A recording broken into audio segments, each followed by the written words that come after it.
A primeira revolução industrial teve início na Inglaterra e hoje se tem uma discussão no meio acadêmico relacionado às datas deste evento. Historiadores como John Clanfan e Nicholas Crafts dizem até que o termo revolução é equivocado, devido ao fato deste ter sido um processo lento e gradual. Mas os historiadores concordam que esse processo começou a partir das últimas décadas do século XVIII. A primeira revolução industrial é um divisor de águas na história, devido ao acontecimento ter mudado drasticamente as relações econômicas, políticas e sociais da época, tendo sido juntamente com a independência dos Estados Unidos e as revoluções francesa e burguesa os responsáveis pela crise do antigo regime. Todos esses acontecimentos contribuíram também para a transição da Idade Moderna para a contemporânea. Esse trabalho visa abordar de forma imparcial os acontecimentos desse momento da história, através da representação cênica de um jornal e das adaptações de alguns programas da televisão do nosso cotidiano, buscando responder de forma divertida e coerente as principais dúvidas sobre tal, sem se esquecer de contar a história da classe operária, principalmente as mulheres e crianças, que foram as mais abusadas nesse período. Inglaterra a todo vapor. O Jornal Industrial mostra com exclusividade o que já é chamado de Revolução Industrial.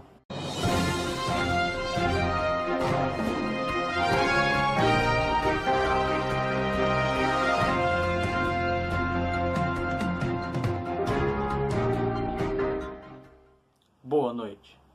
A Inglaterra está a todo vapor. A chegada das máquinas nas indústrias inglesas não está agitando apenas o mercado nacional, mas toda a sociedade. Vejamos agora na reportagem de Matheus Canella. Máquinas, vapor, indústrias. Atualmente, não se fala de outra coisa na Inglaterra. A Revolução Industrial está realmente mexendo com a sociedade inglesa. Mas, para começarmos, o que é uma revolução? O especialista e historiador Hans Schuckrutz responde. Bom, essa é uma pergunta um tanto quanto simples de responder. Revolução é basicamente uma mudança econômica, social e política em uma sociedade. E o que seria a Revolução Industrial? Nós denominamos Revolução Industrial as mudanças econômicas e sociais, de uma forma geral, que ocorreram naquela sociedade da época ali por volta do final do século XVIII. Essas mudanças foram causadas principalmente pela inserção da máquina nas mercadorias, na produção das mercadorias. Isso trouxe uma nova dinâmica para o mercado. Tanto é que nesse período houve a mudança do capitalismo comercial para o capitalismo industrial. E essa nova inserção das máquinas, nas indústrias trouxe novas técnicas e aprimoramentos, como consequentemente ela acabou trazendo uma nova divisão do trabalho. Mas por que a Revolução Industrial aconteceu? E por que na Inglaterra? Bem, para essas perguntas existem várias respostas. Um dos principais foi para facilitar os métodos de produção e acelerá-los. Além disso, os países já tinham muito capital acumulado, o que os fizeram buscar novas tecnologias. E esse foi um dos motivos do chamado pioneirismo inglês. A Inglaterra tinha muito capital acumulado, por vários motivos, como a exploração das riquezas das suas colônias, o comércio marítimo e a ajuda dos corsários, que possuíam navios e eram comissionados por algum país para atacar outra nação. Além da acumulação do capital, a Inglaterra possuía as matérias-primas para tal revolução, como carvão, ferro e outros materiais.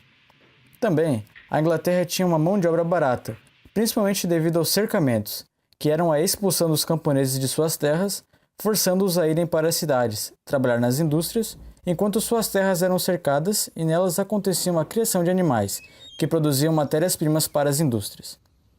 Outro fator ainda foi que a burguesia tinha muito poder na Inglaterra, principalmente devido à Revolução Gloriosa, onde o monarquismo absoluto foi abolido da Inglaterra e o parlamento, dominado pela burguesia, ganhou muito poder, aumentando a liberdade econômica e científica, preparando assim o caminho para a Revolução Industrial.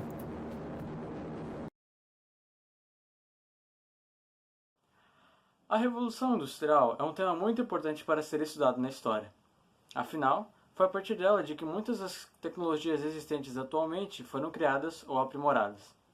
Para nos contar um pouco mais sobre esse assunto, vamos entrevistar um dos principais nomes da Revolução Industrial, James Watt. Então, Sr. Watt, é um prazer recebê-lo em nosso programa. O prazer é todo meu. Então, vamos começar. O senhor foi um dos principais nomes da Revolução Industrial, pois criou ou aprimorou, digamos assim, o motor a vapor, a máquina a vapor. O senhor poderia nos contar como foi o processo da criação da máquina, quais ideias que o senhor teve e por que ela surgiu? Eu a criei após muitos anos de pesquisa. No começo, tive algumas dificuldades, mas com o tempo e com a ajuda necessária de grandes amigos meus e da Universidade de Glasgow, eu consegui descobrir novos métodos de fazer uma máquina a vapor. Foi então que eu consegui inventar, digamos assim, minha máquina a vapor que tinha menos perda de energia em relação às máquinas anteriores e podia fazer um movimento circular. Então, após isso, com a ajuda de alguns sócios e patrocinadores, fomos aperfeiçoando as máquinas e elas foram se popularizando. Tanto que no final do século XVIII, nós já havíamos instalado mais de 500 máquinas. Muito interessante. A sua máquina, o seu motor a vapor, ela é um aperfeiçoamento, digamos assim, da máquina de Thomas Newcomen, o motor a vapor dele, não é? Então, eu gostaria de saber do senhor quais as principais diferenças entre a sua máquina e a de Thomas Newcomen e também como ela ajudou na Revolução Industrial. Sim, realmente, foi um ajuste à máquina de Newcomen. A máquina dele desperdiçava muito vapor, o que prejudicava seu rendimento. Então, a solução que eu achei para evitar o aquecimento contínuo do cilindro de pistões foi criar um condensador separado do pistão, o que iria evitar essa perda. Agora, como ela ajudou na Revolução Industrial, é muito simples. Ela gerava muita energia que ajudava muito na produção primariamente de tecidos e posteriormente na de outras áreas, como dos meios de transporte, como barcos e locomotivas. Bom, então temos uma última pergunta. Apesar do senhor ter criado o motor a vapor e ele ter sido uma das invenções mais importantes da Revolução Industrial, ele não foi a única invenção importante da época. O senhor conhece outras invenções que mudaram a indústria e contribuíram para a Revolução Industrial? Se o senhor conhece, o senhor poderia mencionar algumas? Conheço sim. Por exemplo, a máquina de fiar que transforma em fios as fibras têxteis de algodão, seda e lã, para o fábrico de tecidos. Ela revolucionou a técnica de produção, transformando a Inglaterra no maior produtor de fios para tecidos, substituindo inclusive a roca de fiar. Já o tear mecânico, em substituição ao tear manual, aumentou de forma considerável a produção dos tecidos, colocando a Inglaterra na liderança mundial dessa produção. Foram todos muito importantes e contributivas para a Revolução. Então é isso. Muito obrigado, Sr. James Watt, por ter aceitado o convite, nos ter cedido essa entrevista e trazer essas informações muito importantes. Muito obrigado. Mudando agora um pouco de assunto, vamos falar de futebol. Hoje ocorre o grande clássico entre Inglaterra e França. Vamos então até o Wembley Stadium, onde nosso narrador Galvão Bueno já está pronto para a transmissão da partida. E aí, Galvão, tudo certo para a transmissão de hoje à noite? Olá, amigos da Rede Industrial. Estamos aqui hoje no Emblem Estádio para trazer mais uma transmissão para você, amigo. Estou aqui do meu lado o Ronaldo e o Casão, dois cracaços de bola. E é isso aí, vamos trazer hoje às 8h30, meu, o jogaço para você. Mas antes disso, Casão, explica um pouquinho aí pra gente o que é o artesanato, a manufatura e a maquinofatura. Fala aí, Casão. Então, Galvão, eu joguei no Corinthians, né? Joguei o Romero, o Torino também, né? Então, o processo da artesanato, que é o menor. O artesão faz o processo todo aí e ele sabe fazer o produto todo. Mas é produção em pequena escala aí, né, meu? Aí a manufatura. A manufatura é quando a gente tem vários artesãos reunidos e eles fazem aí vários processos do produto e o produto fica mais rápido e um pouco mais barato também, né? Mas aí várias pessoas, cada pessoa faz uma parte do produto. E o último processo aí é o Corinthians, Romero, Romero, Corinthians. Último processo, maquinofatura, é processo com máquina, né, meu? Aí uma produção em grande escala aí, gordão, né? Que nem o Ronaldo aí, né, um processo gordão, né? Grandão. É um processo em grande escala, o produto ficar mais barato ainda. E daí, cada pessoa faz uma parte do produto com a ajuda das máquinas ou menos. É isso aí, Galvão. É com você. Grande, Casagrande, um craque de bola. Mandou bem, hein, Casão? Do meu outro lado aqui, nada mais, nada menos que Ronaldo Fenômeno, amigo. É isso aí, Ronaldo. Fala um pouquinho aí pra gente o que você acha sobre a Revolução Industrial. Galvão, eu concordo aí com tudo que o Casagrande falou, né? Máquina política, Revolução Industrial, artesão, concordo tudo que o Casão falou. Show de bola, amigo. Tivemos aqui uma verdadeira aula Galvão. do que... Galvão. Fala daí então, Tito Marcos. Então, Galvão, nós tivemos uma coletiva de imprensa agora há pouco com o técnico da Inglaterra. Ele nos falou que as matérias-primas da época da Revolução Industrial eram o carvão mineral, o ferro e o algodão. Já em relação aos trabalhadores da época, ele nos disse que a carga horária podia chegar até 80 horas seguidas. Com certeza, era um ambiente de trabalho muito deplorável e complicado de se conviver. É com vocês aí. Grande, Tito Marcos. E é isso aí, amigos. Tivemos aqui uma verdadeira aula de craques que mandam bem tanto na bola como no conhecimento. É com você aí, Bonner. Tá certo então, Galvão. Um abraço. Na semana passada, como nós noticiamos aqui no Jornal Industrial, morreu Michel Temer, o presidente da empresa Brasil Corps. E ontem aconteceu o debate dos candidatos à presidência da empresa. No debate, os candidatos discutiram as propostas sobre vários temas. Nossa equipe esteve presente no debate e agora mostraremos os melhores momentos. Boa noite. Antes de começarmos o debate, a presidência da empresa Brasil Corps, temos 2 esclarecimentos. O primeiro é que o candidato ao Partido dos Trabalhadores, Lula Ladrão Roubou Meu Coração, não pôde comparecer ao debate. Sua equipe emitiu uma nota dizendo que ele não veio porque ficou preso no trânsito. Outro candidato que não pôde comparecer foi o candidato do PSL, Jair Messias Bolsonaro. Sua equipe também emitiu uma nota dizendo que ele não veio por problemas de saúde. Mas eu e você sabemos que ele não veio porque ficou com medo de falar alguma merda como ele sempre fala. Mesmo assim, nós faremos o debate com os candidatos aqui presentes.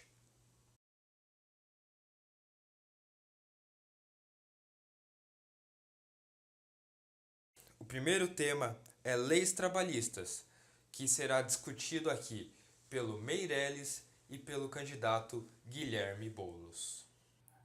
Eu sou empresário de carreira e já mostrei que eu sou capaz de administrar essa empresa.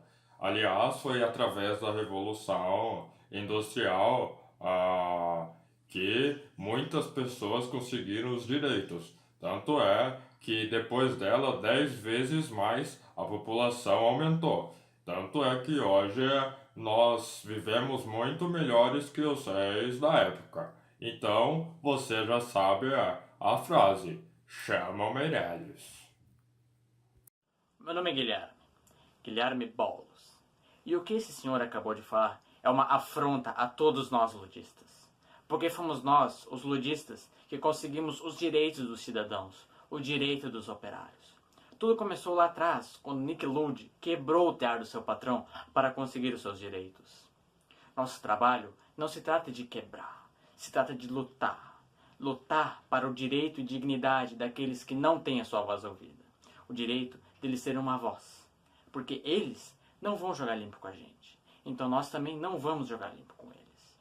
Eu não vou chamar o Meirelles. Eu vou taxar o Meirelles. O próximo tema será economia, com a candidata Marina Silva e o candidato Ciro Gomes. Caríssima, digníssima Marina Silva, o problema é o seguinte. Antes eu precisava de R$2 para comprar $1 de Tylenol. Agora eu meto uma tarifa de 45%, uma desvalorização cambial de 47%, 50% de taxa de câmbio. E agora eu preciso de R$4 para comprar $1 de Tylenol. Gostaria de saber da senhora qual a influência da taxa de juros sobre isso. Eu gostaria de agradecer a Deus, Glória. primeiramente. Na questão da economia, nós devemos fazer um plebiscito para que o povo tivesse voz e assim, democraticamente, decidimos o que iríamos fazer com a questão das decisões a serem tomadas pela empresa. E para terminar o nosso debate com o tema Propostas Gerais, discutirão agora Alckmin e Ciro Gomes. Boa noite a todos, boa noite a todas. Sou Ciro Gomes, representante dos cartistas aqui nesse debate. Nossas propostas de gestão para a empresa são bem claras e simples. Juntamente com Will Lovett e Fergus O'Connor, nós pretendemos enviar uma carta do povo ao parlamento com as seguintes medidas: sufrágio universal masculino, que é o direito de todos os homens ao voto, eleições anuais, o voto secreto através da cédula, a igualdade entre os direitos eleitorais e também que haja representantes da classe operária no parlamento. Na minha gestão, a proposta é nítida e clara. Dará a você, eleitor e trabalhador, o direito à merenda. Então é isso. O Jornal Industrial vai ficando por aqui. Boa noite.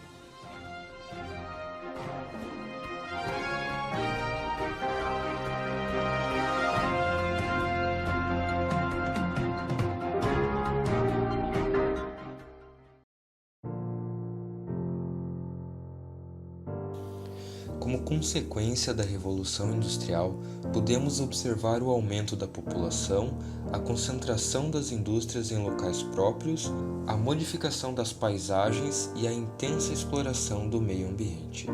E temos uma outra consequência indireta da Revolução Industrial, que foi de alguns direitos trabalhistas, devido à mudança do sistema do mercado e principalmente à luta dos sindicatos formados na época.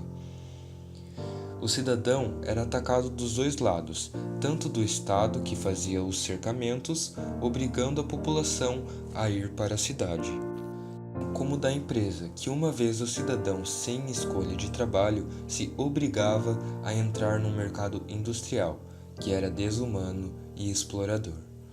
A primeiro momento, a população se viu cercada sem a mínima capacidade de fazer alguma coisa, e foi assim por muitas décadas, mas com o tempo ela encontrou métodos de lutar e alcançar seus direitos e benefícios, algo que nunca havia acontecido antes na história do mundo.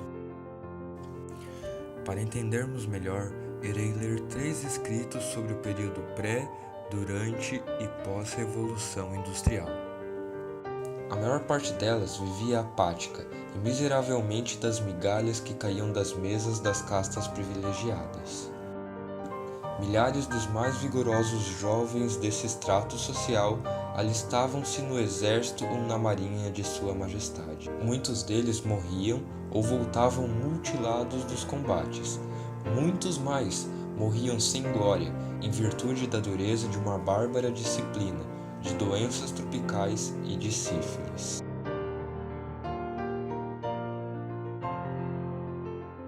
O sistema fabril transformou o trabalhador livre em virtual escravo. Reduziu seu padrão de vida ao mínimo de sobrevivência, abarrotando as fábricas com mulheres e crianças, destruiu a vida familiar e solapou as fundações da sociedade, da moralidade e da saúde pública. Uma pequena minoria de exploradores impiedosos conseguiu habilmente subjugar a imensa maioria.